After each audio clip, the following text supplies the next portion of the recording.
જય શ્રી કૃષ્ણ. તેને સનાતન ધર્મ કહો કે સનાતન સભ્યતા, તે એક જ વાત છે. શું તમે જાણો છો કે સનાતન શબ્દનો અર્થ શું છે? સનાતન શબ્દનો શાબ્દિક અર્થ શાશ્વત અથવા સદાકાળ રહેનાર છે, એટલે કે જેની ન તો શરૂઆત છે કે ન તો અંત. સનાતન ધર્મ, જેને હિન્દુ ધર્મ અથવા વૈદિક ધર્મ તરીકે પણ ઓળખવામાં આવે છે, તેને વિશ્વના સૌથી જૂના ધર્મ તરીકે પણ ઓળખવામાં આવે છે. ભારતની સિંધુ ઘાટીની સંસ્કૃતિમાં હિન્દુ ધર્મના ઘણા ચિહ્નો જોવા મળે છે. મારો કહેવાનો અર્થ એ છે કે સનાતન ધર્મ અનાદિકાળથી પ્રચલિત છે અને અનંતકાળ સુધી રહેશે. સનાતન ધર્મ અનંત છે. આ સત્યને જ શાશ્વત અથવા સનાતન કહેવાય છે, જેના થકી ભગવાન, આત્મા અને મોક્ષનો જ્ઞાન થાય છે. આપણે બધા હિન્દુઓ સૌ પ્રથમ તો સનાતની છીએ. તેથી સનાતન ધર્મનું રક્ષણ કરવું એ માત્ર એક ધર્મ જ નથી, પરંતુ આપણા સૌની અનિવાર્ય ફરજ છે. આજે વિશ્વમાં સનાતની સભ્યતા અથવા સનાતની ધર્મને અનુસરણ કરનારા જેટલા પણ લોકો છે, સંગઠનો છે, સંપ્રદાયો છે, ગમે તે માર્ગ છે, સૌ પ્રથમ તો તેઓ સનાતની છે. તેથી સનાતન ધર્મ ભારતીય પરંપરા અથવા ભારતીય સંસ્કૃતિનો મૂળ છે. પછી વિશ્વ હિન્દુ પરિષદ હોય, રાષ્ટ્રીય સેવક સંઘ હોય, બજરંગ દળ હોય કે ભારતમાં પ્રચલિત તમામ સંપ્રદાયો હોય, તે બધાની નૈતિક ફરજ છે કે તેઓ પોતાના ધર્મની રક્ષા માટે હંમેશા તત્પર રહે. આજે દેશ આર્થિક અને ધાર્મિક કટોકટીનો સામનો કરી રહ્યો છે.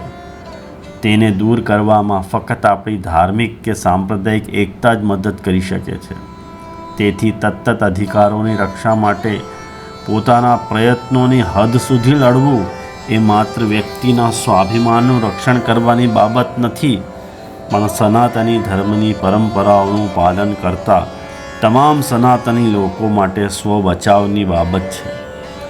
પુષ્ટિ માર્ગ આ પરંપરાથી અસ્પૃશ્ય નથી. આજે આ સંપ્રદાય ઉપર જે હમલાઓ થયા છે, પ્રહારો થયા છે, તેનો આ માર્ગના પ્રણેતા શ્રી વલ્લભાચાર્યજી સાથે દૂર દૂરથી પણ સંબંધ નથી. ઇતિહાસ એ વાતનો સાક્ષી છે કે શ્રી યદુનાથજી પર લગાવવામાં આવેલા આરોપો તત્કાલીન બ્રિટિશ સામ્રાજ્યના હિન્દુ ધર્મને જળમૂળથી ઉખેડી નાખવાના ઈરાદાથી લગાવવામાં આવ્યા હતા. કારણ કે આરોપો સાબિત થયા ન હતા અને તેમના પરના આરોપોને શાસ્ત્રોક્ત પુરાવા આપીને સાબિત કર્યા હતા. પણ જે વકીલ એટલે કરસનદાસ જે વચનોને પ્રમાણરૂપે પ્રસ્તુત કર્યા, પોતે તે બધા સંસ્કૃત વચનોના અર્થથી અનભિજ્ઞ હતો. જે વાત તેણે પોતે સ્વમુખે સ્વીકારેલી છે અને ન તો એના ઉચ્ચાર સાચા હતા કે ન તો એને આ બધા ગ્રંથો ભણ્યા હતા. શ્રી વલ્લભાચાર્યજીના દિવ્ય સિદ્ધાંતોને જાણી જોઈને વિકૃત રીતે રજૂ કરવામાં આવ્યા હતા.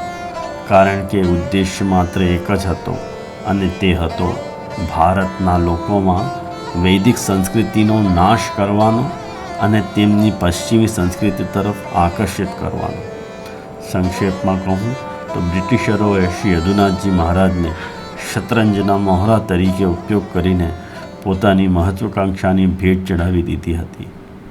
આજે ઇતિહાસ પુનરાવર્તિત થઈ રહ્યો છે, પરંતુ આ વખતે કેટલાક અલગાવવાદી લોકો જે ભારતની વૈદિક સભ્યતા કે ધાર્મિક અખંડતાને ભ્રષ્ટ કરવાના નિશ્ચય સાથે કામ કરી રહ્યા છે. પણ બહુ જ દુઃખ સાથે આ સ્વીકારવું પડે છે કે આ સ્થિતિ માટે આપણે પોતે જ જવાબદાર છીએ. પશ્ચિમી સંસ્કૃતિના પ્રભાવને કારણે આપણે તેમની સામે મોં ફેરવી લીધું છે. આવો આપણે બધા સંગઠિત થઈને આ સંકટને પહોંચી વળવા મક્કમ બનીએ. સરકારને દોષ ન આપીએ અને શાંત ચિત્તથી વિચારીએ કે આપણી સંસ્કૃતિના અસ્તિત્વ માટે પ્રયત્નો કરવામાં ક્યાં ભૂલ થઈ છે. માત્ર વિરોધ નોંધાવીને કે વિરોધ કરીને અમે અમારી ફરજોમાંથી મુક્ત થતા નથી. અમે નીચે મુજબ કરી શકીએ છીએ. પહેલું, એક નિયમ લો કે આપણા ઘરમાં આપણે પોતે જ આપણા બાળકોને આપણી સાંસ્કૃતિક સભ્યતાનો દરરોજ પરિચય કરાવીશું. બીજું, તમારા વ્યસ્ત સમયપત્રકમાંથી સમય કાઢી અને આપણા બાળકને ધાર્મિક મૂલ્યો સાથે ઉછેર કરીશું. ત્રીજું, આપણે બહુદેવવાદી છીએ. આપણે આપણા વંશજોને આપણે જે પણ ભગવાનના ભક્ત હોઈએ તેની મહાનતાથી વાકેફ કરીશું. ચોથું, પોતાના ઈષ્ટદેવથી અતિરિક્ત અન્ય કોઈ પણ દેવ અથવા દેવી પ્રત્યે પૂજનનો ભાવ રાખીશું.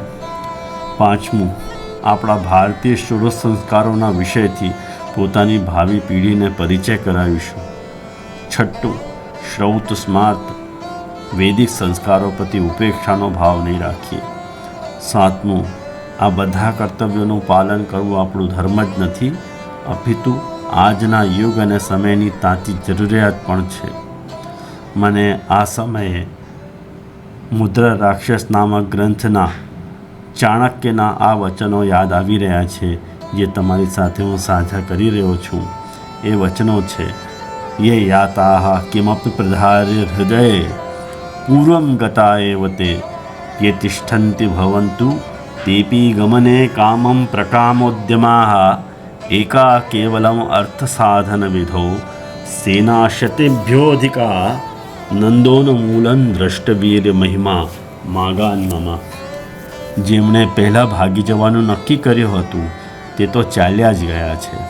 હવે જે બચ્યા છે તેઓ પણ ભાગવા માંગતા હોય તો તેઓ પોતાની ઈચ્છા પ્રમાણે જઈ શકે છે. પણ આ કાર્ય પૂર્ણ કરવામાં સેંકડો સૈન્ય કરતાં વધુ શક્તિશાળી નંદવંશનો વિનાશ કરવામાં લાગેલી શક્તિ અને કીર્તિથી ભરેલી બુદ્ધિ મારાથી અલગ ન થાય.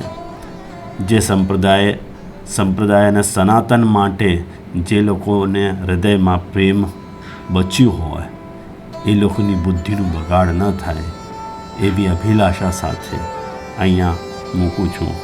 જય ભારત, જય સનાતન ધર્મ, જય ગીતા.